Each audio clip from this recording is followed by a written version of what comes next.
Um abraço especial aos amigos que estão conectados em mais um Bate-Bola Raiz aqui na Ulisses TV. Eu estou, como sempre, ao meu lado do meu grande parceiro Luiz Ademar, o cara, o senhor do futebol do interior, do futebol raiz.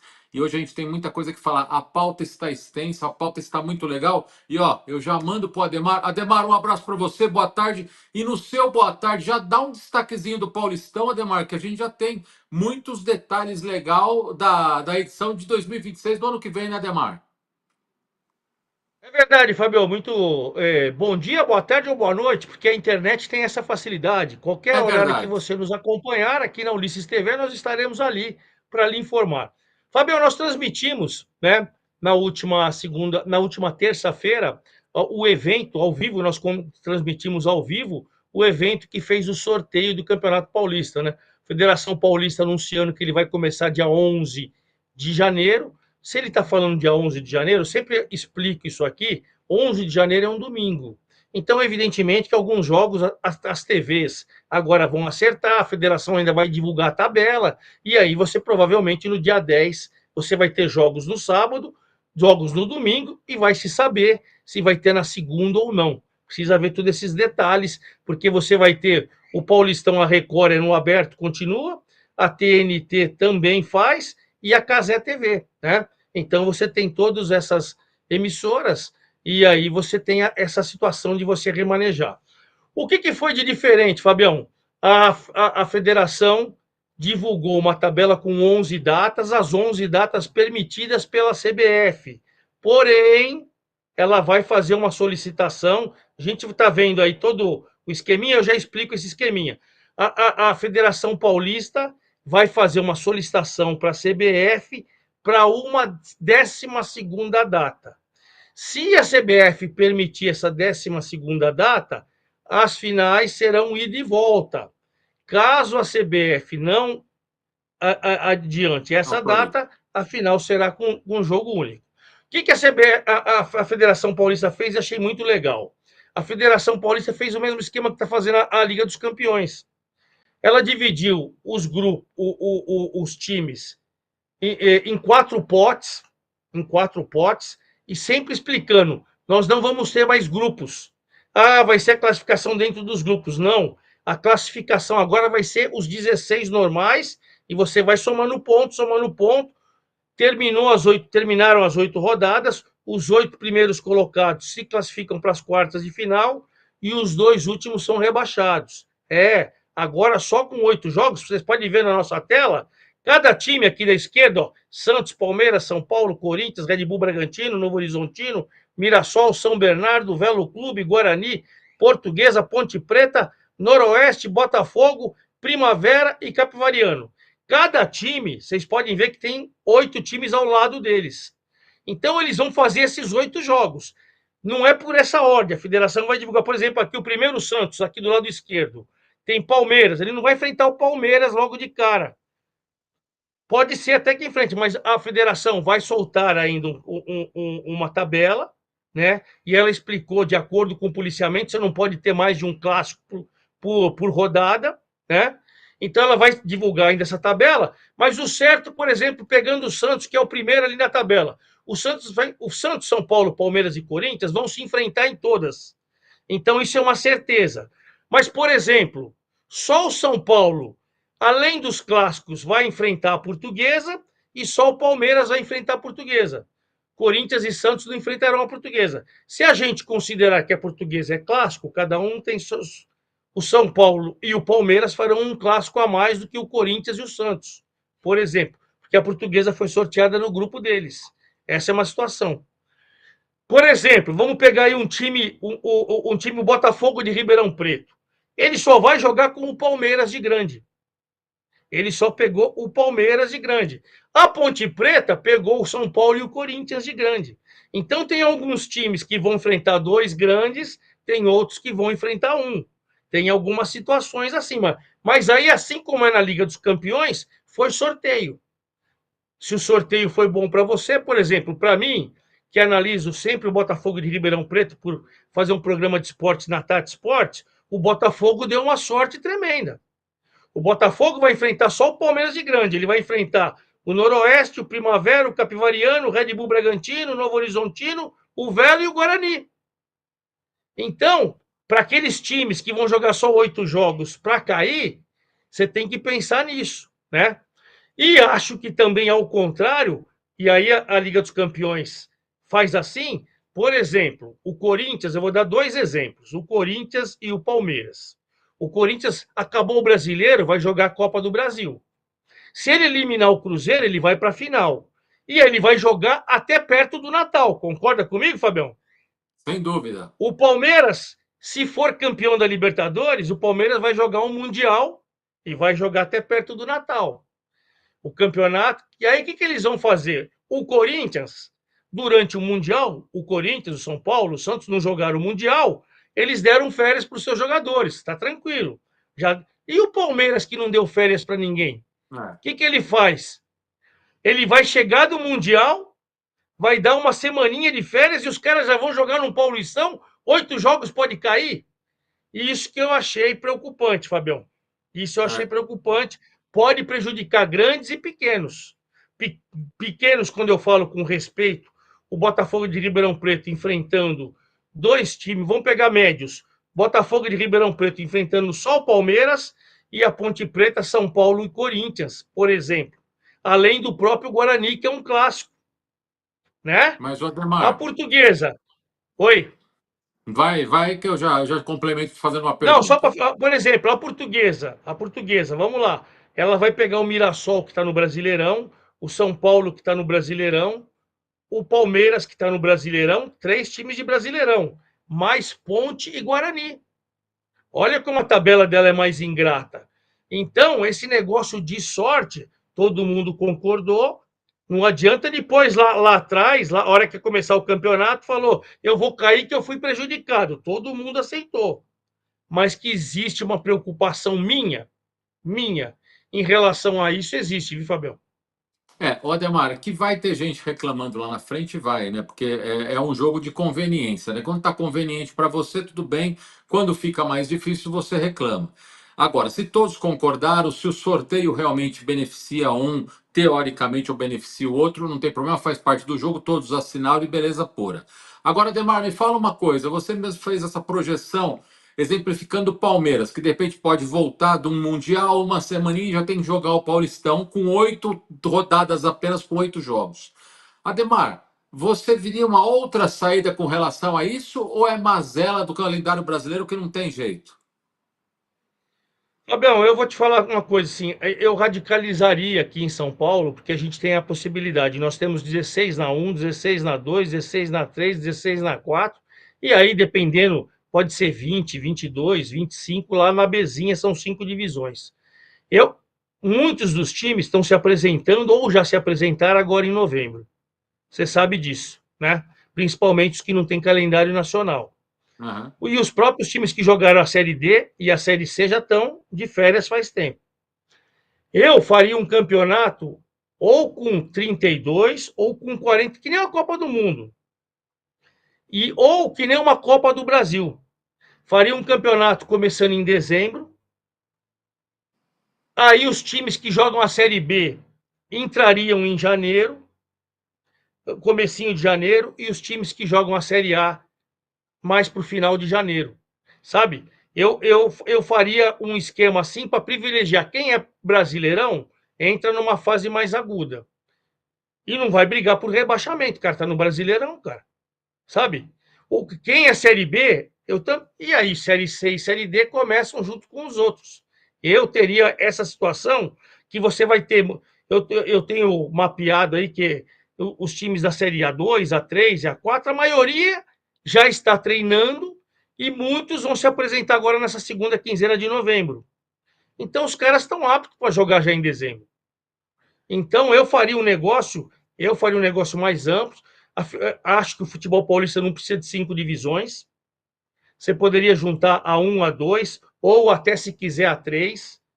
E aí você vai fazendo, os times vão se acertando, e depois, enquanto os times vão se classificando, os que ficarem pelo meio do caminho, você poderia fazer um playoff para ver quem cai para uma divisão ou não. Então, eu penso uma coisa mais ampla, sabe? Eu acho que é muito preocupante você pegar Corinthians e Palmeiras principalmente, e o Corinthians menos, porque ele já deu férias. Quando no Mundial, todo mundo deu 15 dias de férias. Então, tudo bem que você, de repente, fala para os seus jogadores que nós vamos ter Copa do Mundo o ano que vem, você vai dar de novo, né, depois mais 15, 20 dias durante a Copa, né? Normal. Aí você dá 10 agora para os times que. E para o Palmeiras que não teve férias, cara? É. Você acha que o Palmeiras vai conseguir jogar o Paulistão a plena forma com uma semana de férias, cara? Eu? Pode demorar a plena forma, não, mas com o elenco do Palmeiras, você acha que dá ou há eu vai ter um então, desequilíbrio? o que eu vou achar primeiro? Primeiro tem que saber se vai ser campeão da Libertadores. Se não for campeão da Libertadores, claro, ninguém, nenhum palmeirense quer isso. Você vai agora, você vai entrar em férias como todo mundo em dezembro, agora comecinho de dezembro, você vai dar férias até o comecinho de janeiro, beleza. Ou você dá férias e você já faz os exames, que nem tá todo mundo Corinthians, São Paulo, todo mundo fazendo, já para evitar aqueles exames, os caras se apresentam dia 2, você dá uma semaninha de trabalho físico, de repente os reservas você pode trazer os caras um cara um pouco antes, e aí você vai montando o time ao longo do campeonato, beleza. Mas se jogar o Mundial e os caras chegarem aqui no Natal, pô, o que você vai fazer? Natal e Ano Novo, e os caras têm que É, se apresentar dia 2 para jogar dia 10? não dá, né? Eu acho que para o É, Palmeiras é preocupante. é preocupante. O Ademar, tirando os grandes, né, da análise que eu peço para você fazer agora do Paulistão 2026, o que se esperar? Dá para falar, dar um panorama geral dos times do interior? O que se esperar dessas equipes ou é muito cedo ainda? Eu acho que é cedo, Fabião. Por exemplo, assim, dizem que o Corinthians, por exemplo, acabando o ano, não deve ficar com o Memphis para o ano que vem, dizem, né? Porque é muito caro, aquelas coisas todas e tal. E você concorda que sem o Memphis, não sei se vai contratar, como que tá. Hoje você tem o transfer ban e tal. O São Paulo, você vê a situação que está acontecendo aí com o Oscar. São Paulo estava apostando tudo o ano que vem no Oscar com o Lucas. O Oscar, para quem não sabe, teve um problema cardíaco, é um problema grave, pode ser até que ele encerre a carreira. Quer dizer, estava todo mundo, como eles não jogaram no Brasileirão juntos, estava todo mundo acreditando que numa pré-temporada, Oscar e Lucas poderiam ser a solução para o São Paulo. E sem o Oscar, São Paulo sem dinheiro, assim como o Corinthians para contratar, quer queira ou quer não, você já fica com o pé atrás, né? E é uma tendência que o São Paulo e o Corinthians endividado não contratem a torto e direito aí, assim como o Santos. O Santos, se cair para a Série B, existe um risco. Você acha que o Neymar vai jogar a Série B do Brasileiro ano que vem? Eu não Sem acredito. chance. E se esse time do Santos já é ruim com o Neymar, imagina sem o Neymar. Então, qualquer projeção, hoje dos times que estão aí, por exemplo, o Botafogo de Ribeirão Preto, está terminando com auxiliar permanente a Série B. Não tem nem treinador. O Primavera perdeu o Fernando Marchiori. Quem vai vir para o lugar? Então, a Portuguesa trouxe o Fábio Matias e está trazendo reforços dois, chegaram dois só, mas nenhum grande reforço. Será que vai vir com um time forte? Então, agora, neste momento, o Novo Horizontino, mais uma vez, pode ser que bata na trave na Série B. Como que vem o emocional desse time? O Mirassol, ao contrário deste ano, enquanto os adversários estão jogando Copa do Brasil, Libertadores, Sul-Americana, ele estava só com o brasileiro. Então, semana livre, ia pegar os times. Não estou tirando mérito, pelo amor de Deus, do Mirassol. O ano que vem, ele vai ter Paulista, o Brasileirão começa junto com o Paulista, ele vai ter Copa do Brasil e ele vai ter Libertadores. Ele vai montar dois times que nem o Palmeiras e o Flamengo? Ele vai conseguir? É outra Ou ele realidade, vai. né? Você entendeu? Então eu acho que as realidades hoje, para a gente fazer uma análise, é meio complicado do Paulistão. O certo é que tem dois times só que estão sem treinador. Agora vamos lá. O Crespo já disse agora que vai ficar, né? Eu quero crer que se o Voivoda, que não está bem no Santos, não está bem, se ele cair, ele vai dançar no Santos. Eu quero crer, ele é caro demais para você pegar o Voivoda e Paulistão, Copa do... Enfim, quero crer, quero crer. O Palmeiras, a tendência é que a renovação seja anunciada em breve, do Abel. E o Corinthians com o Dorival. Será que se o Corinthians não pegar Libertadores pelo Brasileirão e não for campeão da Copa do Brasil, será que o Dorival Júnior, que tem um dos maiores salários do futebol brasileiro como treinador, continua num time endividado que nem o Corinthians? Tem todas essas situações, por isso que eu acho que é prematuro qualquer análise de Paulistão. Não sei o que você Eu, acha. a- não, concordo com você, assino embaixo e vou além, Ademar. Será que a Ponte Preta dá para se projetar alguma coisa para o Paulistão ou você também se torna a Ponte Preta uma incógnita? Então, Fabião, eu tenho mapeado os times, né? O que tem acontecido com os times. A Ponte Preta tem. Primeira coisa que o Marcelo renovou. O Marcelo Fernandes renovou e vai ficar o técnico campeão da Série C, né? Primeira coisa que a Ponte Preta está fazendo é acertando os salários, né? Então, até agora, ela não contratou ninguém. E alguns jogadores estão saindo. Então você vai ter que ver agora como que ela vai fazer no mercado, quem vai continuar e como que ela vai fazer, porque assim, com todo o respeito do mundo, a Série C tem um nível muito baixo se você comparar com os quatro grandes, com o Novo Horizontino, com o Botafogo, que joga a Série B, com o Mirassol, com o Red Bull Bragantino. Então, eu quero crer que a Ponte vai ter que contratar bem, Ponte Guarani. Eu só vejo jogadores saindo e alguns que estavam lá, mais baratos, ficando. Mas eu acho que eles precisam de bons reforços para não correrem riscos. Hoje eu faria, por exemplo, o Botafogo, que está lutando para não cair na Série B, Ponte Preta, Guarani, precisam, no meu entendimento, precisam se reforçar bem para não brigarem para cair. O Ademar, você já deixou claro aí que você faria diferente, faria de forma radical, você mudaria um pouco o sistema de disputa. Agora, o que foi apresentado te agrada diante de um novo calendário que o futebol brasileiro vai colocar em vigor em 2026? No geral, o Paulistão, te agradou esse novo formato, Ademar? Se todos os times saírem com o mesmo assim, me agradou bastante, cara. Assim, eu confesso que eu acho que para 8 jogos, 2 rebaixados, acho que é um pecado. Acho que é um pecado. Acho que é um número grande. Eu rebaixaria um só, mas enfim, você teria que fazer todo o processo. Mas acho que o campeonato é legal, você vai ter todos os clássicos, né? Mas você vê, os clubes este ano ganharam 44 milhões, os grandes, e 8 milhões os demais. 8 milhões e meio. Caiu 25% a renda, porque você também diminuiu o número de jogos, e a federação está correndo atrás de um. A gente tinha um patrocinador master aí do campeonato, né? Que não tem mais. Então, para os grandes, 33 milhões, aproximadamente, caiu 11 milhões por 8 jogos, é dinheiro para caramba, 33 milhões. Os pequenos vão ficar com 6 milhões e meio. Se você pegar com o Flamengo não ganha nada para jogar o Carioca, um Grêmio não ganha nada, um Cruzeiro não ganha nada, esses daí estão ganhando 8 milhões e meio do Paulistão. Então, em termos de grana, a federação ficou também de tentar vender mais algumas situações aí para poder melhorar até essa verba para os clubes, né? Você vai ter VAR em todos os jogos. Então me agrada assim o campeonato. É um campeonato vibrante. Pena que é pequeno, né? E pena que com 8 jogos você vai ter 2 rebaixados. Isso eu acho um pecado.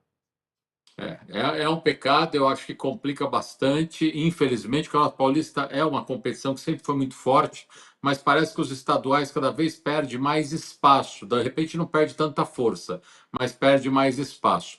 O Ademar, acho que a gente finaliza o Paulistão. Na pauta aqui do nosso programa tem uma coisa muito legal que eles estão pedindo, eles estão passando para a gente, até em cima das informações que você tem e que não são poucas, os treinadores, para a gente passar pela 2, a 3 e a 4 colocando os treinadores que estão assumindo os clubes, né? Você quer fazer mais uma coisa do Paulistão? A gente já pode tocar a 2, a 3 e a 4 nessa sequência, Ademar? Podemos até falar dos treinadores. Vamos finalizar com o Paulistão, com os treinadores do Paulistão. O Perfeito. Botafogo.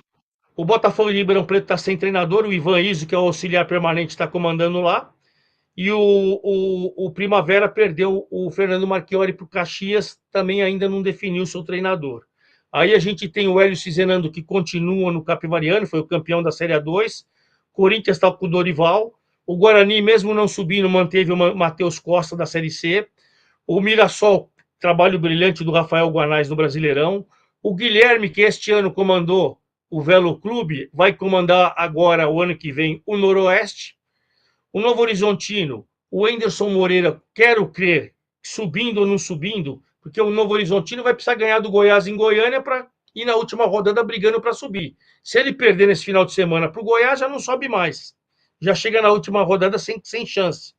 Então, quero crer que o Enderson Moreira deve permanecer, mas você sabe que é aquela situação de treinador, né? Novo Horizontino não subindo e tal, mas sabe se eles não É. trocam para o Paulistão. Mas é o Enderson Moreira que está lá. O Abel, logo, logo vão anunciar aí que ele vai ficar até o final do mandato da Leila, certeza. O Marcelo Fernandes renovou com a Ponte Preta. A Portuguesa contratou o Fábio Matias. O Red Bull Bragantino está com o Wagner Mancini até o final do ano. Qual que foi o contrato do Wagner Mancini? Até o final do Brasileiro. Mas depois dele ganhar do São Paulo e do Corinthians, eu não acho que os caras vão trocar o Wagner Mancini. Não vão renovar com o Wagner Mancini. Penso eu, o time estava lá embaixo, numa É. decadência desgraçada. Aí ele vai, dos 3 jogos, ele ganha Corinthians e São Paulo, penso eu que deve continuar. O Santos, aí é minha dúvida. Se o Voivoda, para mim, continua se o Santos não cair. Se o É. Santos cair, eu acho que ele vai dançar. O São Bernardo subiu da C para B com o Ricardo Catalá, vai continuar. O Crespo deu uma balançadinha, mas agora na última coletiva dele, ele disse que fica. Ele disse que fica. E o Velo Clube contratou o Pintado. A gente fecha aqui o Paulistão com esses treinadores, viu, Fabião? Ah, legal, legal, Ademar. Passamos a régua com relação então, à primeira divisão do Paulistão 2026 e agora a gente vai dar sequência nas séries A2, A3 e A4, até porque fazendo jus ao nosso bate-bola raiz, trazendo todas as séries do Campeonato Paulista, o que é muito legal. Ademar, e A2? Qual o grande destaque dos treinadores? Você pode posicionar para a gente aí, Ademar? A gente está vendo até uma telinha e Ah, legal. o Monte Azul não está indefinido, tá? A gente colocou aí indefinido, mas o Quinho Forjarini, que terminou a série D e a Copa Paulista e tal, o que me disseram é que ele será mantido, tá? Mas aqui tá indefinido ainda. Ademir Fezan, que subiu com a Inter, agora é o técnico do Água Santa. Por que está indefinida a Ferroviária? Porque o Claudinei Oliveira foi contratado para terminar a série, a série B do Brasileiro e começar o Paulistão. A Ferroviária está cotadíssima a cair da Série B para a Série C. Hoje ela está na zona do rebaixamento. Final de semana ela vai ter que vencer em casa. A diretoria já distribuiu 10 mil ingressos de graça para a torcida comparecer em Araraquara, na Morada do Sol, contra o Atlético Paranaense, que é o vice-líder do campeonato. Ela precisa vencer esse jogo para sair da zona do rebaixamento e na última rodada com o Operário lá em Ponta Grossa, tentar escapar do rebaixamento. Então ela mandou o Claudinei embora e colocou o auxiliar permanente. Não sei se foi uma tática boa, mas enfim, está indefinido. Também acho. O Rogério Corrêa, no Grêmio Prudente, ele fez a Copa Paulista, continua lá. O Alberto Félix foi a novidade dessa semana. Ele comandou o Linense na Copa Paulista e o Taubaté na Série A2 este ano. E aí ele acabou de ser contratado pela Inter de Limeira, já que o Ademir Fezan foi para o Água Santa. Mazola Júnior também renovou essa semana com o Ituano, né? O Juventus, que virou SAF, agora a SAF está analisando o mercado para ver quem contrata. O Linense, que o Alberto Félix saiu, e também é SAF, está correndo atrás do treinador. O Monte Azul, que está indefinido aqui, a não ser que a diretoria prefira outro caminho, ela tinha me dito, a minha informação é que o Quinho Forjarini vai continuar, o Moacir Júnior foi contratado pelo Oeste, o Copertino, o Sérgio Soares, que é treinador, virou coordenador de todo o futebol do Santo André e trouxe o Copertino, que tinha sido mandado embora do Sub-20 do Santos. Então, o Maurício Copertino, que foi auxiliar do Luxemburgo por muito tempo, será o técnico. O São Bento está virando SAF. Está virando SAF. Então, o Reginaldo, que terminou lá a Copa Paulista, estava para ser mantido. mas com essa SAF podendo já ser efetivada nos próximos dias, está indefinido. Marcelo Marelli tinha renovado, o Sertãozinho, campeão da 3, ainda falou que está contratado, mas vai anunciar numa festa todo o elenco. O Rogério Henrique renovou com o Taubaté, ele fez a Copa Paulista. O Votuporanguense trouxe o Paulo Roberto Santos, que é um cara que sobe demais, extremamente competente. E o Moisés Egert, campeão da Copa Paulista com 15, já tinha contrato até o final deste ano. Vai terminar, vai fazer a Série A2, pelo menos é o planejamento. Fazer a Série D do Brasileiro e fazer a Copa Paulista pelo 15 de Piracicaba. Legal, é a movimentação normal de final de ano, todo mundo buscando, e vale lembrar, então, Moisés Egert, né, o campeão da Copa Paulista com o 15 de Piracicaba, está aí confirmadíssimo no cargo. Quero pedir para o Kel, acho que nós temos, será a da A3 também, uma arte legal, essa arte ficou muito legal, da A3, Ademar, você dá uma passada geral aí, posicionando o Sérgio Guedes, né, Ademar, já, ó. Fabião, você não pôde, você estava ausente a semana passada por compromissos Sim, profissionais. É, o Sérgio, na entrevista que eu fiz com ele, aquele dia, ele tinha acabado de ser de receber a proposta de um time da primeira divisão para o ano que vem. O time da primeira divisão, que está sem técnico, é o Primavera e o Botafogo.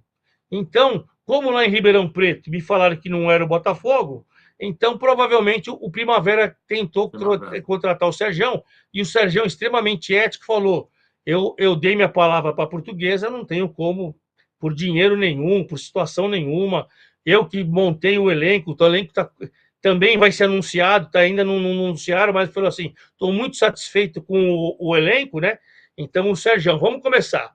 O Sérgio Guedes vai ser o técnico da Portuguesa Santista. Não está mais indefinido o Rio Claro, tá? O Vaguinho Santos, que era do Araçatuba, o Araçatuba está com problema financeiro, o presidente foi deposto, conseguiu na justiça voltar e está com problema de dinheiro para montar o elenco da Série A4. O Araçatuba dispensou o Vaguinho Santos. E no mesmo dia que o Araçatuba dispensou ao longo da semana passada, o Rio Claro foi lá e contratou o Vaguinho Santos. Então, o Vaguinho Santos vai ser o técnico do Rio Claro. Ricardo Costa, que fez um grande Campeonato Paulista da Série A3, continua no Marília. O Tuca Guimarães, que chegou durante a Copa Paulista, ficou na coordenação do Rio Branco, agora assume como treinador.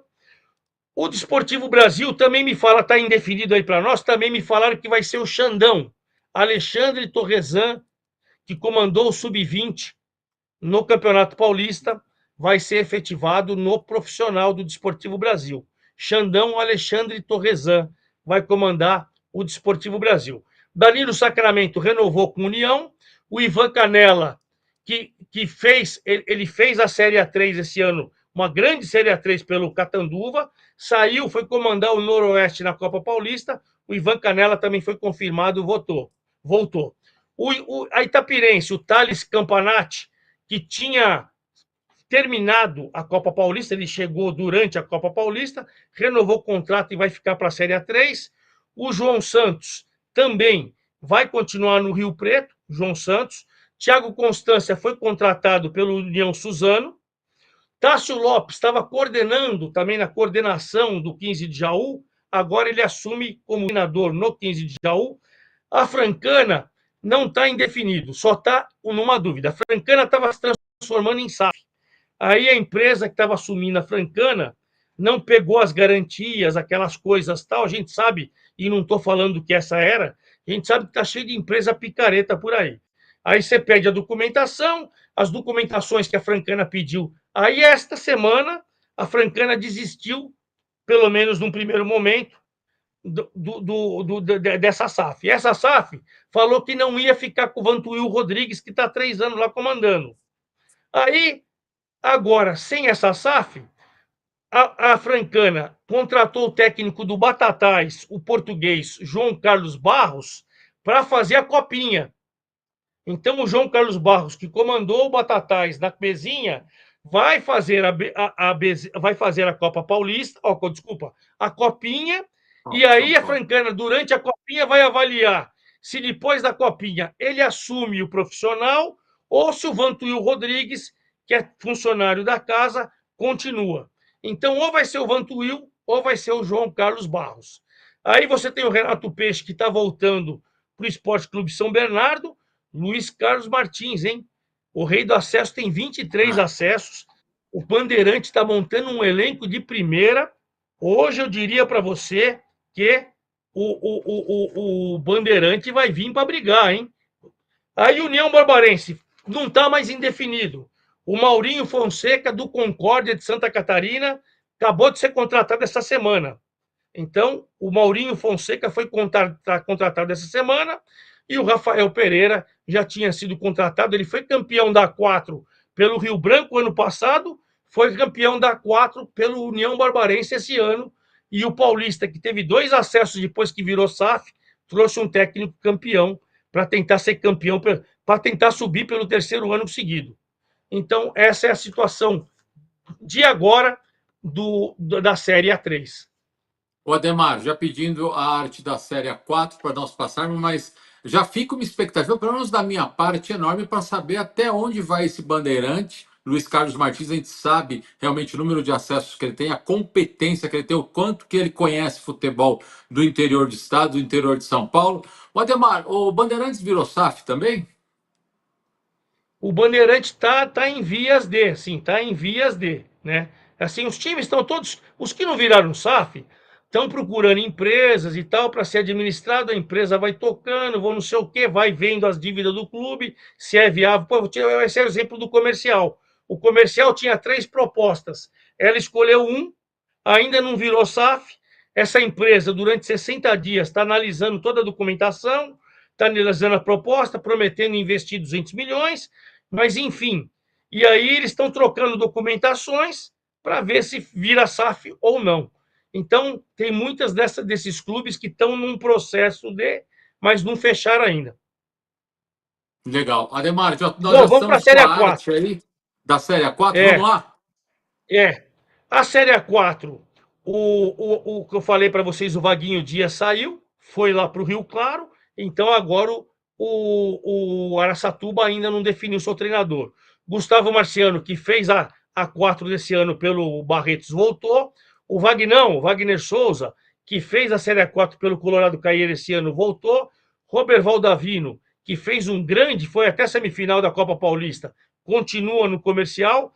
Rafael Andrade foi contratado pelo São Carlense. O Leandro Melich foi contratado pelo.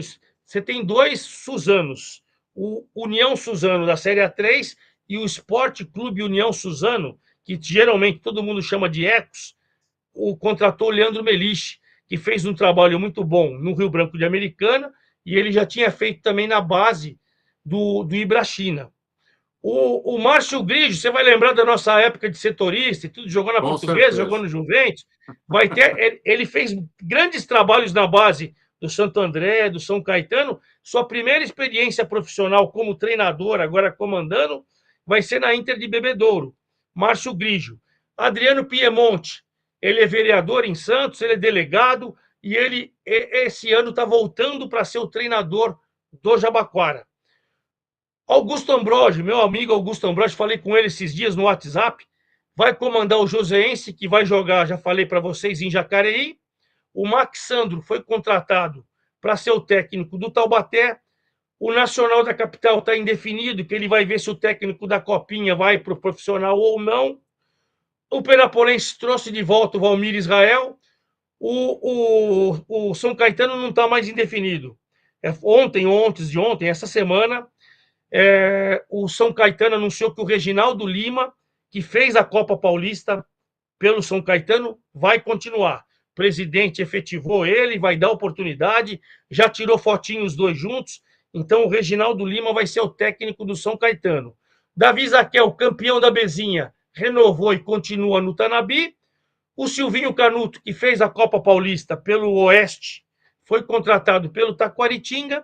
E o Luciano Baiano, que já foi treinador em temporadas passadas do Vossen, está voltando para Sins. O Luciano Baiano vai ser o técnico do Vossen.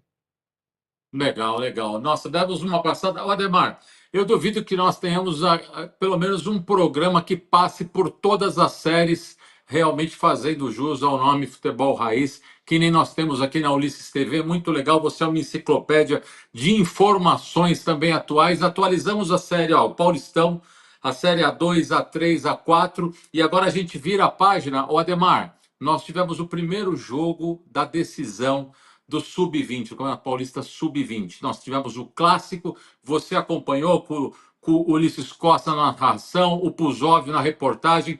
Ademar, eu acredito que a gente tenha as imagens aí para passar durante o Mas antes, Capelanes Fábio, na antes da gente narração. passar,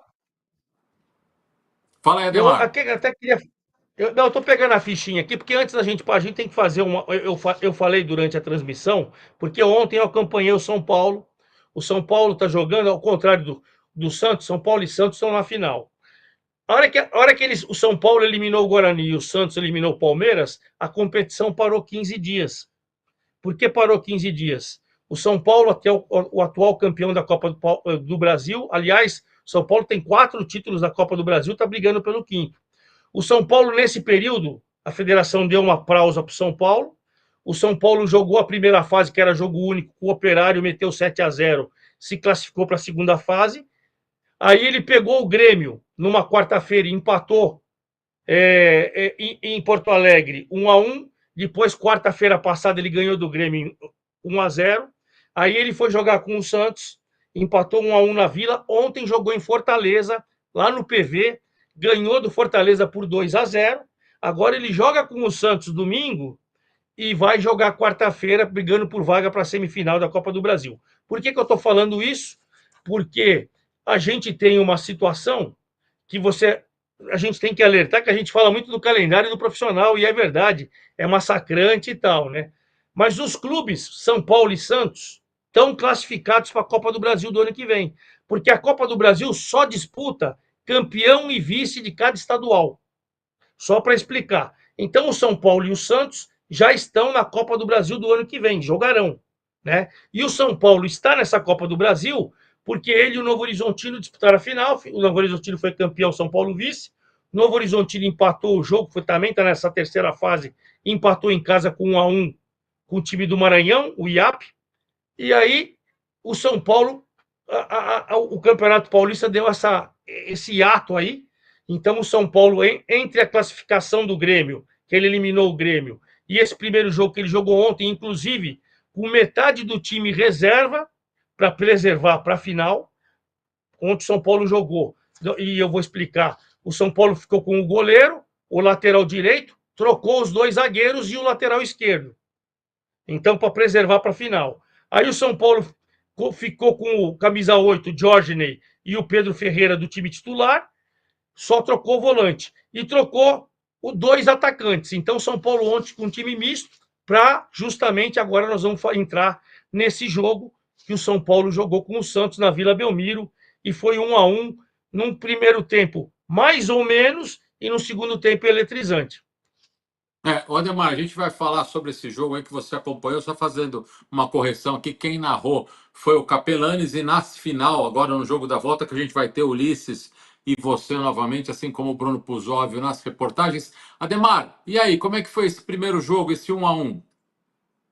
Olha, o São Paulo fez um jogo para tirar a velocidade do Santos, porque ele vinha jogando quarta, e aí ele enfrentou, já depois de jogar com o Grêmio, com um jogador a menos no segundo tempo inteirinho, ele jogou com o mesmo time que jogou com o Grêmio na quarta-feira contra o Santos. Então, até na transmissão eu falei, ó, qual que é a tática do São Paulo? Jogar retrancadinho, jogar na defesa, o Santos vai propor o jogo e ele vai tentar tirar a velocidade do Santos, porque não interessa para ele fazer um jogo de correria com um time que está 15 dias treinando e ele 15 dias jogando, viajando, jogando. E os 2 jogos com o Grêmio, ele jogou o segundo tempo com 10. Os 2 jogos com o Grêmio, né? E o São Paulo fez isso. O Santos foi para cima do São Paulo. São Paulo jogava no contra-ataque, você vai ver. Poucas oportunidades no primeiro tempo. Poucas oportunidades. Isso aí foi um choque do goleiro do Santos com o atacante do São Paulo. Um choque normal, o Gustavo Santana com o Rodrigo Falcão. Sem nenhum, graças a Deus, uma lesão. Uma bola que foi lançada, os 2 disputaram, os 2 trombaram e ficaram os 2 caídos. Nenhum problema. No primeiro Santos, apesar do Santos criar algumas oportunidades, você pegar um jogo que o São Paulo conseguiu controlar, conseguiu não correr, conseguiu amarrar o jogo e nos contra-ataques, São Paulo teve até uma outra oportunidade boa, né? Uma outra oportunidade boa. Mas foi um primeiro tempo, assim, com os 3.410 pessoas que foram na Vila, é jogo, para quem não sabe, é jogo entrada gratuita, né? O São Paulo conseguiu cozinhar o Santos. O Santos tem velocidade, né? O Santos fez a opção, ao contrário dos jogos do Palmeiras, colocou o Pedro Assis de centroavante e tirou o Bernardo, que era um meia que tinha jogado de falso centroavante no segundo jogo contra o Palmeiras. E o primeiro tempo, se você for fazer uma análise fria, honesta, primeiro tempo nota 4, nota 5, talvez um 6 para passar de ano, talvez. Se o professor foi bonzinho, o professor fala, pô, eu vou empurrar esse cidadão aí, deixa ele para outro ano, que assim ele não me enche o saco o ano que vem. Mas assim, foi um primeiro tempo nítido, que o São Paulo procurou não correr, procurou travar o jogo, tanto que o São Paulo veio com 4 homens no meio campo, porque o Paulinho se machucou na lesão muscular contra o Grêmio, o centroavante do São Paulo, até que fez 2 gols contra o Corinthians na final da Copinha, o Paulinho estava machucado, o que ele fez? Ele colocou um meia a mais. Aí ele colocou 4 homens no meio, deixou o Gustavo Santana com o Luca, aquele que o São Paulo aproveita com frequência no profissional, que driblador, que joga pelos lados, e amarrava o Santos lá atrás e ia no contra-ataque. Jogo feio o primeiro tempo. Você está vendo aí, ó? Nós estamos vendo que se a gente. Aí a gente vai ver que, ó, jogo de pegada, mas os goleiros não trabalharam. O João Pedro de São Paulo e o Falcão, primeiro tempo, fraquinho. Nenhum lance, Mas Ademar. dentro. Nenhum lance, nenhuma Nenhum, você viu defesa, aí. nenhum lance. Mas foi a estratégia do São Paulo, amarrar o jogo. Até falei, ó, São Paulo está nitidamente amarrando o jogo, porque o Santos joga com 2 corredores. Aí ele colocando 4 homens no meio campo, ele impediu seus laterais, que são o ponto forte do São Paulo é o Igor Felisberto e o Nicolas pelos lados. Ele deixou os 2 plantados, 2 meias também, e tirou a velocidade do Santos. Aí o Santos, no segundo tempo, começou a ficar um pouco mais insinuante, veio com tudo, né? Veio com tudo, começou a criar um pouco mais, né? E o São Paulo também. Veja que daí o Santos começa a perder, ó, perdeu uma boa oportunidade agora com o centroavante. E aí o São Paulo, quando o Santos dava uma oportunidade como foi essa com o Pedro Assis, você vai ver, ó, primeira jogada de linha de fundo do Santos, que cruzou, e aí o zagueiro do é que o zagueiro do São Paulo, o Isaac, você pode ver, ó, ao bater na bola, a bola bate na Meu perna do Deus. jogador do Santos e empurrar a bola. Mas o Isaac, de maneira providencial, bateu na bola, a bola subiu, bateu na perna do jogador do Santos e subiu. São Paulo na bola parada, principalmente, você vai ver, vai criar algumas boas oportunidades, vai criar também, como foi esse chute de fora da área, e aí na rebatida, mas a rebatida já estava impedido, né? O chute de fora da área do Igor Felisberto, lateral, o goleiro espalmou, e o jogo, apesar de a gente vai ver algumas pequenas chances, continuou ficando de muita marcação. Esse jogo vai melhorar depois dos 20, 25 minutos, quando o Santos começa a mudar o time. O Santos coloca, e é muito engraçado que o Santos vai, os 2 jogadores que o Santos coloca no time, o Profeta e o Nadson, vão participar. O goleiro de São Paulo erra a saída de bola, o Nadson tinha acabado de entrar, vai na linha de fundo, cruza, o Profeta tinha acabado de entrar, faz o gol. 31 minutos do segundo tempo. Até os 30 o jogo foi enrolado de novo. O Santos, com 30 minutos, coloca o Nadson, que é um moleque do 17, que joga aberto pelo lado, é infernal pelo lado esquerdo. O Profeta é um meia que chega, ele é venezuelano, ele chega com muita facilidade, entra em todos os jogos, eles entram em todos os jogos. O Profeta recebe esse passe do João Pedro de São Paulo, que erra a saída de bola, ele vai na linha de fundo, cruza para trás, o Profeta venezuelano vai lá e faz 1-0. O grande detalhe é que o São Paulo vai dar a saída de bola, aí o São Paulo vai com tudo para o ataque, Fabião. E 3 minutos depois o São Paulo empata. Aí o São Paulo empata, amarra o jogo de novo. Ó a saída de bola do goleiro. Aí o Igor Felisberto não chega, o Nadson vai na linha de fundo, ganha na velocidade, joga para trás. O Profeta tinha entrado, faz 1-0. Rapaz, é aquela que o treinador fala: eu sou o cara, hein? Acabei de colocar esses caras no campo. É. Esses 2 entraram, eu sou o cara. E aí você vai ver que o Profeta faz o gol e o São Paulo vai para o ataque. Aí o São Paulo também já tinha colocado o TT, um atacante, no lugar do lateral esquerdo. O São Paulo coloca também o Felipe no lugar do Pedro Guilherme. São Paulo vai com tudo e coloca. E aí você vai ver que logo depois o São Paulo vai fazer o gol de empate. O Igor Felisberto, você vê o lateral que não atacou o tempo todo e é o ponto forte, cruza, o goleiro rebate e o camisa 10 do São Paulo, o Pedro Ferreira, que fez inclusive um dos gols ontem contra o Fortaleza, o Pedro Ferreira empata. São Paulo segurou os laterais o tempo todo, Fabião. Tomou o gol, liberou os laterais, tirou um jogador mais defensivo, colocou outro atacante, foi para cima e com 3 minutos, aí o treinador do São Paulo ficou que nem o treinador do Santos. Eu sou o cara, hein? Eu mexi no time, o time empatou. Mas aí o São Paulo foi lá, voltou a seu esquema anterior, depois do gol, passou a marcar de novo o Santos, segurou a velocidade do Santos, e esse jogo foi de estratégia. Eu quero crer que nós vamos ter um jogo domingo melhor, porque o São Paulo colocou só metade do time titular ontem contra o Fortaleza, preservou jogadores, e o jogo vai ser 3 da tarde. O São Paulo escolheu o Mogi das Cruzes para o gramado ser ótimo, como o gramado da Vila. São Paulo queria como não pode jogar no Morumbi, antigamente o São Paulo jogava em Barueri, mas agora é piso sintético. Então o São Paulo escolheu o de Mogi. Só espero, Fabião, que não tenha nem sol muito forte, que 3 horas da tarde você sabe como que é, e nem chuva, porque daí aí a drenagem do campo lá não vai ser a mesma coisa. Se não tiver, dizem que vai chover final de semana, um temporal, um vendaval, nada disso, e aquele sol também escaldante, acho que nós vamos ter um jogo muito melhor domingo agora, 3 horas da tarde, viu, Fabião? Legal. Ô, Ademar, me fala uma coisa. Esse 1-1 nessa primeira decisiva, se nós acompanharmos, você exemplificou bem a proposta dos times. Para o São Paulo ficou mais legal porque ele conseguiu efetivar mais a sua proposta de jogar retrancadinho, segurando, segurou os laterais, só soltou no final e conseguiu 1-1. O que você acha? Ô, Fabião, eu tenho uma tese. Assim, o Santos eliminou o Palmeiras, que era o forte candidato, aquele time campeão brasileiro, com mérito. Eu acho que até o Santos foi prejudicado pela arbitragem. Mas eu acho que se o São Paulo não tivesse jogando a Copa do Brasil, a minha visão, tá? Para acompanhar o campeonato inteiro, o São Paulo levaria esse título ganhando as duas do Santos. Acho que o time de São Paulo é bem melhor que o do Santos.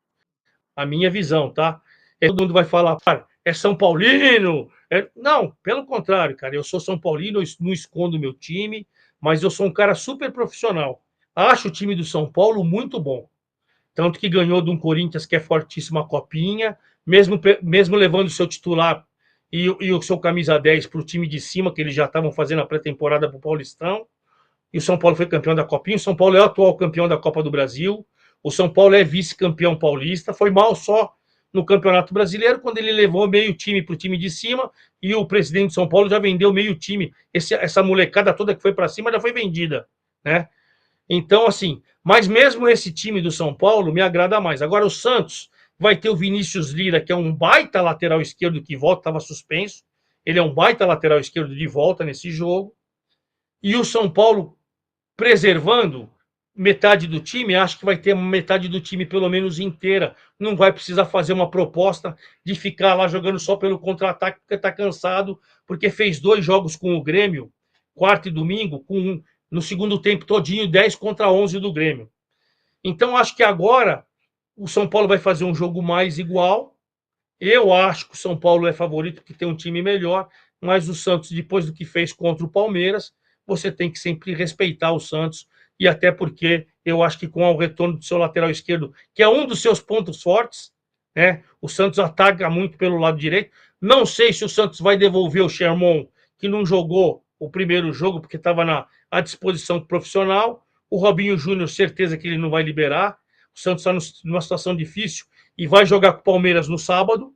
Então, ele ficando à disposição, ele nem pode, por lei, se ele entrar no jogo com o Palmeiras, nem pode, por lei, jogar no domingo seguinte.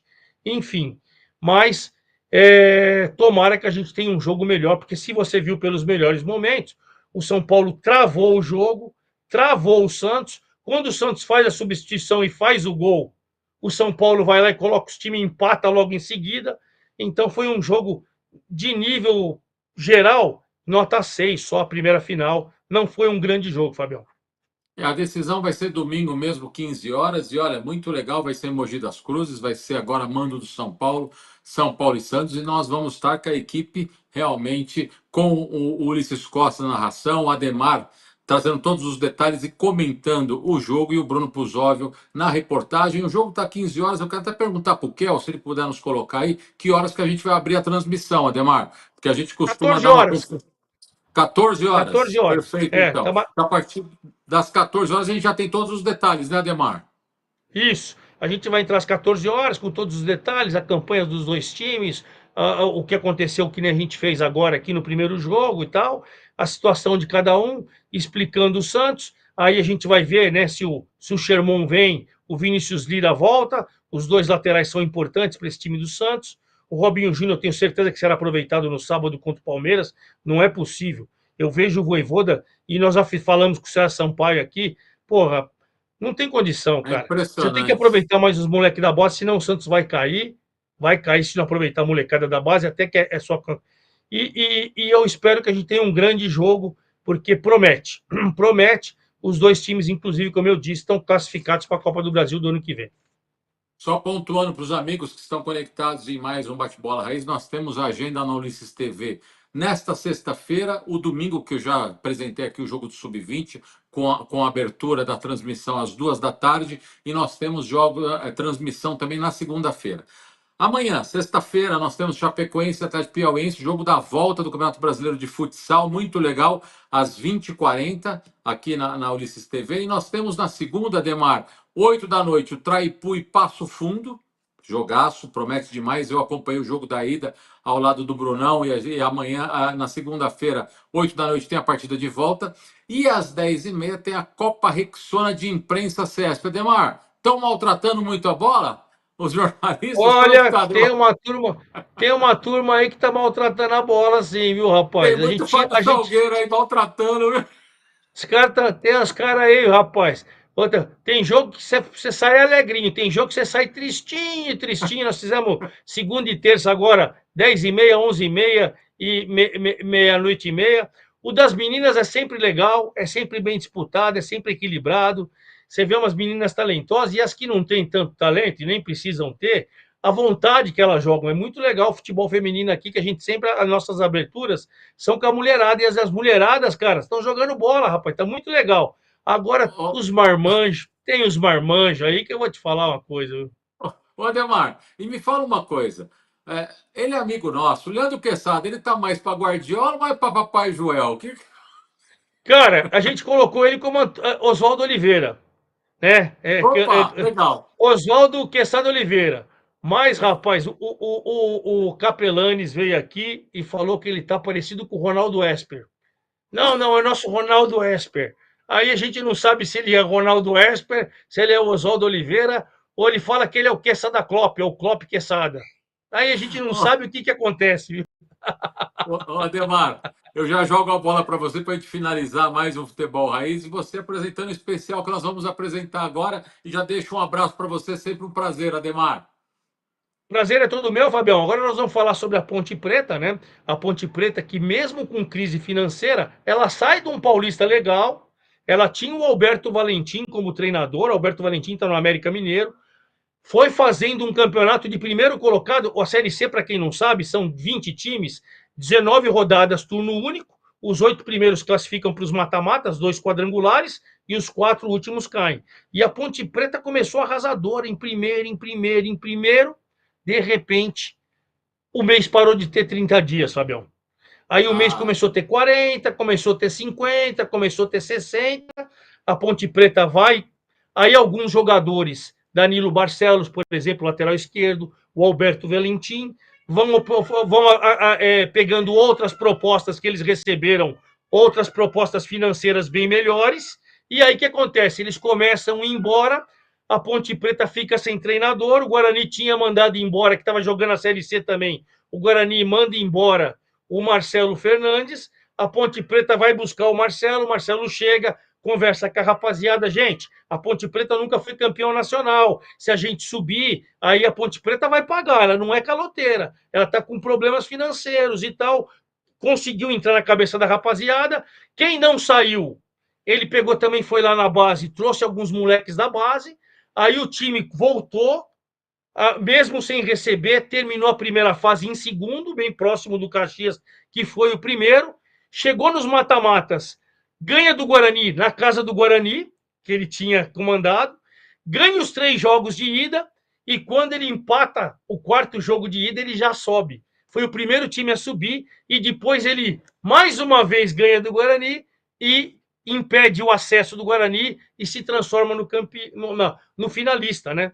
E aí, na final, brilhou brilhou de novo a estrela da Ponte, a Ponte pela primeira vez da sua história. Então, nós vamos contar mais ou menos essa história, os personagens, como que a Ponte Preta conseguiu o seu primeiro título. A Ponte Preta tinha 2 títulos na sua história centenária, de 124 anos, se não me falha a memória.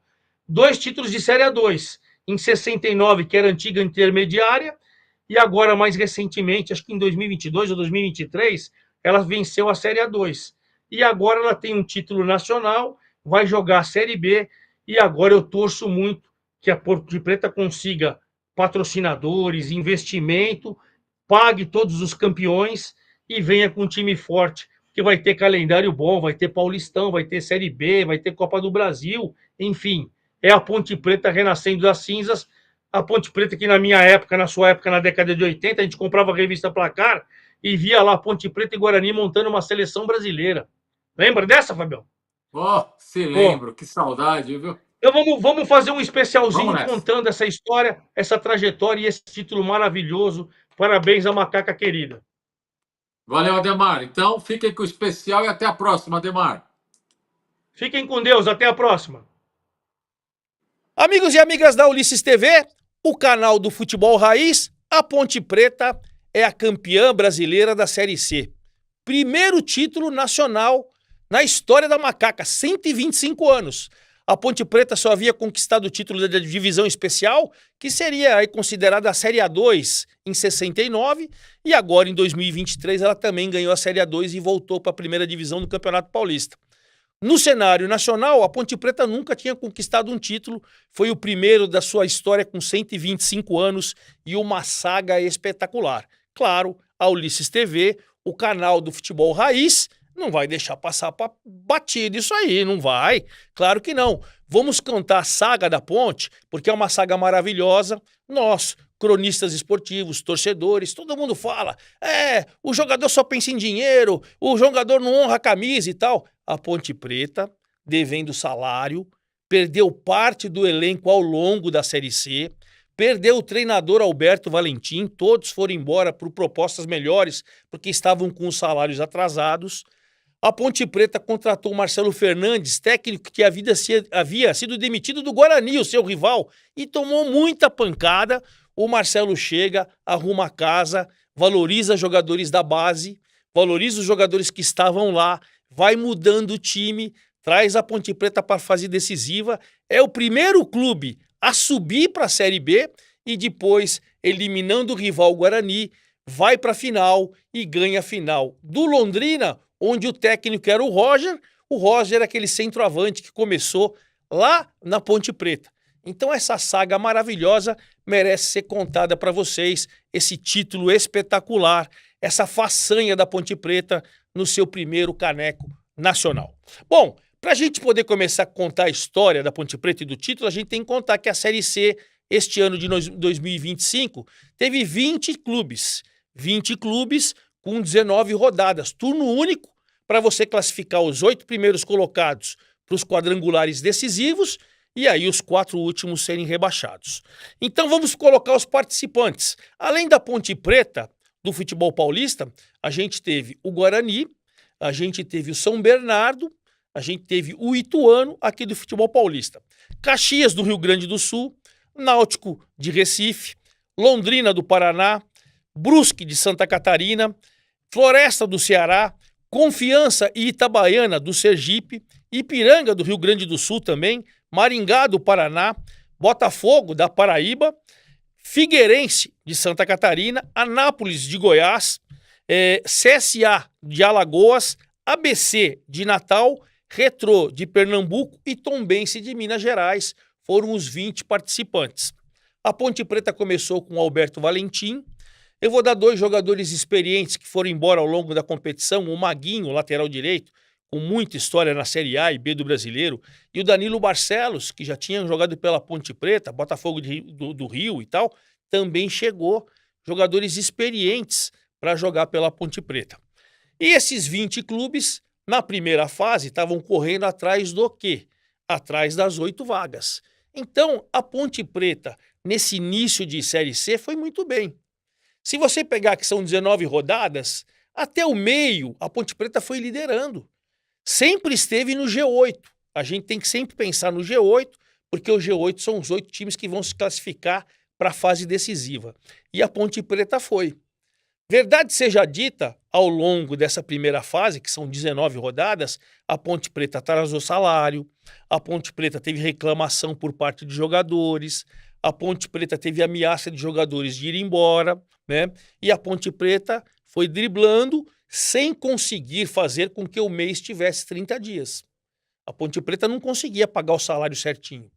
Então, às vezes o mês tinha 60, às vezes o mês tinha 70, às vezes o mês tinha 90 dias, o que fez com que a Ponte Preta, ao longo de toda essa primeira fase, tivesse um grande problema.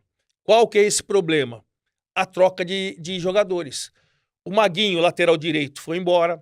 O Diego Barcelos recebeu uma proposta, foi embora. O próprio técnico Alberto Valentim, que tinha feito um belo campeonato paulista e estava comandando a Ponte Preta, recebeu uma proposta do América Mineiro na Série B do Campeonato Brasileiro e foi embora.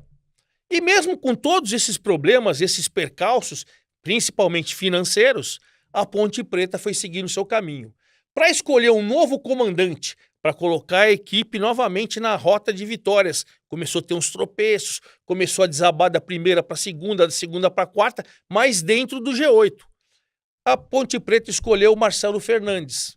E foi um problema em Campinas. O Marcelo Fernandes vinha comandando o Guarani na própria Série C. Né? E o Guarani mandou ele embora porque o Guarani estava assim, não conseguia entrar no G8. Batia na trave e voltava, batia na trave e voltava, e aí o Guarani mandou embora o Marcelo Fernandes, aquele mesmo, com história rica no Santos, né? Ele é um cara que já foi campeão paulista pelo Santos, ele é auxiliar da casa, mas todo rabo de foguete no Santos ele assumia. Aí ele resolveu ir embora e foi carreira solo no Guarani. Não deu muito certo, foi mandado embora. 10 dias depois, a Ponte Preta vai lá e faz o convite. Imagina a reação da torcida da Ponte, fanática, apaixonada, enorme, e você contratar um técnico que acabou de ser mandado embora do rival Guarani. Parte da torcida reclamou, protestou, o Marcelo sabia disso. Nós até entrevistamos ele aqui no Debate Bola, no Futebol Raiz aqui da Ulisses TV, e ele sabia, mas chegou fazendo um trabalho de mansinho. Ele, por trabalhar na base do Santos também, foi buscar na base da Ponte Preta alguns garotos, foi recheando o time, ora fazia 3 zagueiros, ora linha de 4 e tal, e a Ponte foi se restabelecendo, foi se estruturando e principalmente foi mostrando para o torcedor que estava no caminho certo. Mesmo o mês não tendo 30 dias, 40, 50, 60, a ponto de os jogadores até ameaçarem uma greve. Algum dia da semana não treinariam para a Ponte Preta poder pagar os salários. Mas enfim, Marcelo Fernandes pegou o Miguel, vou dar um exemplo de um jogador, o Miguel da base, foi incorporando ao elenco, foi fechando a Ponte Preta, e a Ponte Preta termina as 19 rodadas do turno na segunda colocação. Uma campanha brilhante. Caxias com 37 pontos e a Ponte Preta com 36. Veja, os 8 classificados para a fase seguinte foram Caxias líder com 37 pontos, Ponte Preta uma campanha espetacular, 36, em 19 jogos, 11 vitórias. 11 vitórias, 3 empates e 5 derrotas. A Ponte Preta fez uma campanha espetacular. O Náutico se classificou, Londrina, São Bernardo, Brusque, Guarani e o Floresta do Ceará foram os 8 classificados. Então a primeira meta do Marcelo Fernandes foi atingida. Você vai para a próxima fase. Os 4 últimos que foram rebaixados foram o CSA de Alagoas, foi para a Série D, o ABC de Natal foi para a Série D, o Retrô de Pernambuco foi para a Série D e o Tombense de Minas Gerais também foi para a Série D. Esses 4 caíram e os 8, com a Ponte Preta fazendo a melhor campanha entre os clubes paulistas e a segunda melhor campanha na competição, vai para a fase decisiva. A fase decisiva você pega os 4 times, no caso da Ponte. A Ponte, segundo colocado, o Náutico, o terceiro, o Brusque, o sexto, e o Guarani, o sétimo, foram para um grupo. O Caxias, o primeiro, o Londrina, o quarto, o São Bernardo, o quinto, e o Floresta, o oitavo, foram para o outro grupo. E aí esses grupos jogariam em turno e retorno, 6 partidas, os 2 primeiros subiriam para a Série B. E os primeiros colocados de cada grupo disputariam o título. E veja a façanha da Ponte Preta. Primeiro turno, os 3 jogos do turno, a Ponte Preta venceu os 3. Começou ganhando do rival Guarani, Marcelo contra o Guarani, Ponte Preta contra o Guarani, ganhou por 1-0 e olha, ganhou com sobra. Poderia ter sido 2, 3, não seria nenhum exagero. A Ponte Preta vai jogar com o Náutico, ganha no Recife, e aí a Ponte Preta vem jogar com o Brusque e ganha também. Então ela termina a primeira fase com 9 pontos, 100% de aproveitamento e próximo do acesso. Nesse ponto, a gente vale um questionamento aqui, vale a gente enfatizar o negócio. Mais uma vez, os jogadores estavam intranquilos. O Marcelo conversou com a diretoria correu atrás de patrocínios e tal, porque os salários estavam atrasados. Chegou uma sexta-feira que a Ponte Preta não treinou. Hein? Bom, pois bem, aí vem o retorno, primeiro jogo do retorno, a Ponte recebe o Náutico em Campinas, empata e sobe. Verdade. Com 4 jogos, a Ponte Preta, dos times que classificaram, ela foi a primeira equipe a garantir o acesso à Série B. Primeira. Aí, os problemas financeiros estavam ali meio preocupantes. A Ponte vai jogar com o Brusque, com um time mais para reserva, mais para mesclado do que para titular. Como se fosse assim, olha, eu vou preservar alguns jogadores estão intranquilos, nós já subimos, então veja se vocês conseguem alguma coisa, porque a situação tá feia, né? E a Ponte Preta perde esse jogo. Já tinha subido, mas perde e não consegue garantir vaga na final. Vai tentar definir a vaga na final contra o Guarani na última rodada. Já tinha subido, né? 3 vitórias, 1 empate, mesmo perdendo pro Brusque, ela já tinha subido. Não tinha problema algum. Aí os jogadores conversaram com o técnico e tal, foi que esse time mais ou menos alternativo perdeu e tudo bem, tudo tranquilo, tá dentro do caminho. A Ponte Preta vai sanando financeiramente aos poucos, né? Vai tentando acertar a casa e vem para o jogo decisivo contra o Guarani. Se ela perdesse do Guarani em casa, que era o último jogo, ela subia, mas não disputaria o título. E o Guarani subia também. Se ela empatasse ou vencesse, ela tirava o Guarani do acesso, o rival do acesso, e ela conquistaria a vaga na final. E olha, numa partida gigante, a Ponte Preta vence o Guarani, elimina o Guarani não sobe, quem sobe é o Náutico, e a Ponte Preta vai para a final, driblando problemas de elenco, jogadores que foram embora, jogadores que pediram para mudar de time, treinador que foi para outro clube, contratando o treinador do rival. A Ponte Preta vai para a final, carimba o seu passaporte na Série B, já tinha carimbado faz tempo, e vai fazer a final com o Londrina, em busca do seu primeiro título nacional. E curiosamente, do outro lado, subiram o Londrina e o São Bernardo, aqui do futebol paulista também, o Tigre do Grande ABC.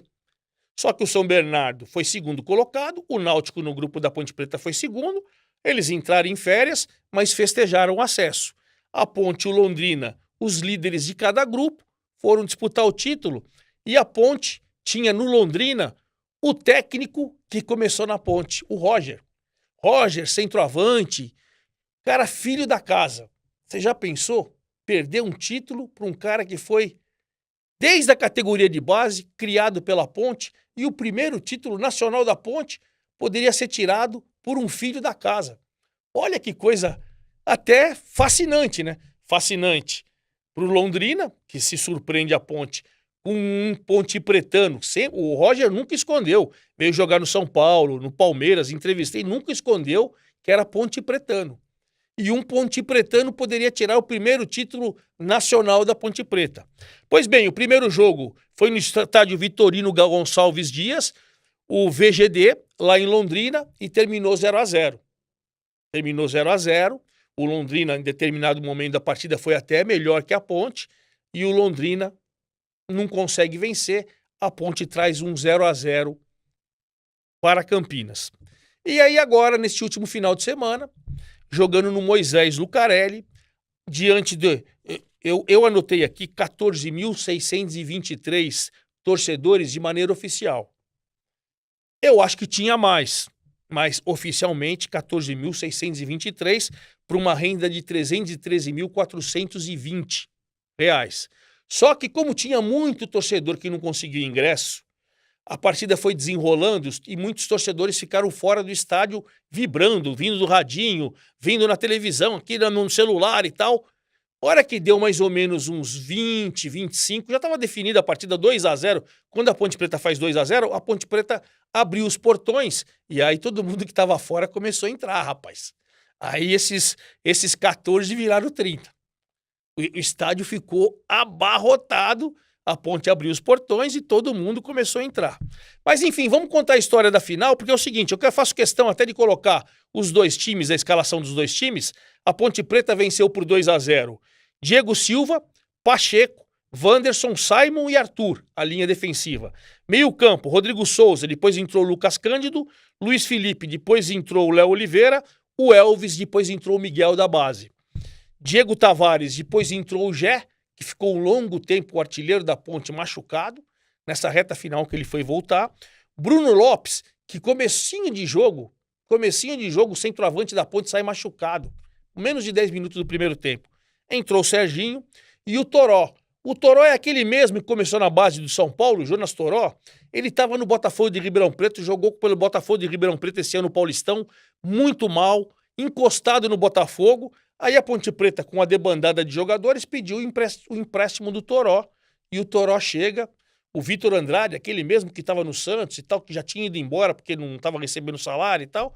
O Toró chega, faz um gol na final e termina como artilheiro do campeonato, com 8 gols. Toró chegou durante a competição, fez 8 gols, junto com o Iago Teles, do Londrina, os dois fizeram 8 gols e foram artilheiro do campeonato. E o Marcelo Fernandes, o seu primeiro título nacional, ele já foi campeão paulista pelo Santos, e o primeiro título na história da Ponte Preta Nacional foi com o Marcelo, que foi chutado pelo Guarani. Olha que maravilha. O Londrina, Luiz Daniel, João Vitor, Wellington Manzoli, o Wallace e Maurício. O Wallace é aquele veterano, zagueiro, que jogou no Corinthians, aqui em vários clubes grandes. Tá lá, capitão. Primeiro ano de SAF do Londrina. Você vê que o Londrina SAF, salário em dia, bancando em dia, trazendo vários reforços, perdeu para um time que o salário a cada 90 dias. Futebol, às vezes, ele apronta, né? Zé Breno, depois entrou Eliel, Lucas Marques, Cristiano, depois entrou Henrique, Vitinho, depois entrou Robson Duarte, Quirino e o Iago Teles. O técnico Roger. E a gente pode falar do primeiro tempo do seguinte, esse jogo. Primeiro tempo a Ponte começou em cima, a torcida pressionando, o jogo lá e cá, a Ponte criando as melhores oportunidades e o jogo termina 0-0 no primeiro tempo. O que fez o Marcelo Fernandes de maneira inteligente? Ninguém vai pro vestiário, não. Ninguém vai pro vestiário. Nós vamos pro meio campo, vamos fazer nossa resenha aqui no meio campo com a torcida aí, ó. Então, o intervalo da Ponte foi dentro de campo e a torcida, é campeão, é campeão. O Londrina foi pro vestiário e a Ponte ficou no gramado. Ficou no gramado lá, ouvindo a torcida, torcida, torcida. Acho que o efeito foi tão positivo que com 3 minutos do segundo tempo o Toró faz 1-0. Toró faz 1-0, seu 8º gol na competição, e a partir daí a torcida foi fazendo aquela festa. 25 minutos do segundo tempo, o Toró dribla 2 zagueiros e o Wallace, o experiente Wallace, faz pênalti. Eu tava acompanhando o jogo na TV, eu falei, pô, foi pênalti. O juiz mandou seguir e deu uma dura no Toró. Mas o VAR chamou, falou, vem cá, dá uma olhadinha aqui, porque tem coisa aí. Aí o árbitro foi até o VAR, olhou, realmente tem um toque do Wallace no Toró, pênalti. E aí o pênalti que o Elvis, que foi vice-artilheiro da competição, fez 2-0, seu 7º gol, vice-artilheiro da Série C, faz 2-0 e a partir dali foi festa. Um detalhe, só uma notinha triste, quando sai o 2-0 do Elvis, a torcida da Ponte Preta faz aquela festa, o banco da Ponte Preta começa a provocar o banco do Londrina, sai uma confusão geral, o Roger, filho da casa, o treinador do Londrina, foi expulso o Vanderlei, que estava no banco de reservas do Londrina, foi expulso o Kevin, que estava no banco de reservas da Ponte, uma confusãozinha, aquelas coisas bestinhas, mas nada que apagasse o brilhantismo. 2-0 e a Ponte não recebeu a medalha e não recebeu o troféu, sabia? Por quê? Acabou o jogo, rapaz, falei pra vocês, os portões estavam abertos, os 13 viraram 30, tudo lotado, Ponte Preta nunca tinha sido campeão brasileiro. O que aconteceu com o torcedor? Pulou o gramado, pulou o alambrado e veio pro campo, cara. Mas nenhuma confusão. Pularam pro gramado, de repente o gramado estava repleto, todo mundo correu, nem deu entrevista, todo mundo correu pros vestiários. A CBF, que estava indo organizar lá para colocar o troféu e tal, também correu, os funcionários todos. Aí a CBF falou o seguinte, deixa a torcida fazer a festa, e depois a gente faz uma solenidade na CBF, traz a Ponte Preta, entrega o troféu e entrega as medalhas. Perfeito. O torcedor entrou, alguns cortando um pedacinho da rede para guardar como recordação. Eu vi uma entrevista de um torcedor falando, meu pai morreu, não viu a Ponte campeã. Meu avô morreu, não viu a Ponte campeã. Agora eu vi. Rapaz, que coisa linda. Coisa linda que aqui na Ulisses TV, o canal do Futebol Raiz acompanhou. Ponte Preta 2-0. Subiram Ponte Preta, Londrina, Náutico e São Bernardo. O ano que vem, os 4 vão jogar a Série B. A Ponte Preta agora promete, até com a arrecadação final, com alguns parceiros que estão vindo para ajudar, que tá com o elenco, ainda tem coisa pendente. Então, a hombridade, a vontade, a determinação desse time, a gente tem que enaltecer. É muito fácil falar que jogador é mercenário, jogador não honra a camisa.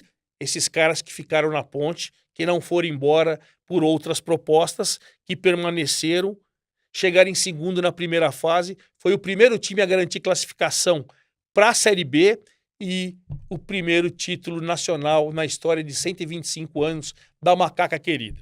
Parabéns, Ponte Preta, parabéns, Macaca Querida, amor da minha vida, como diz o seu hino, né? E a Ponte Preta mereceu esse título. Ano que vem, vamos acompanhar a Ponte, claro, na Série B e também no Paulistão, com boletins constantes sobre a nossa querida Ponte Preta. Marcelo Fernandes disse que fica para o ano que vem, que vai começar a reformulação para o Paulistão, já preparando um elenco para a Série B.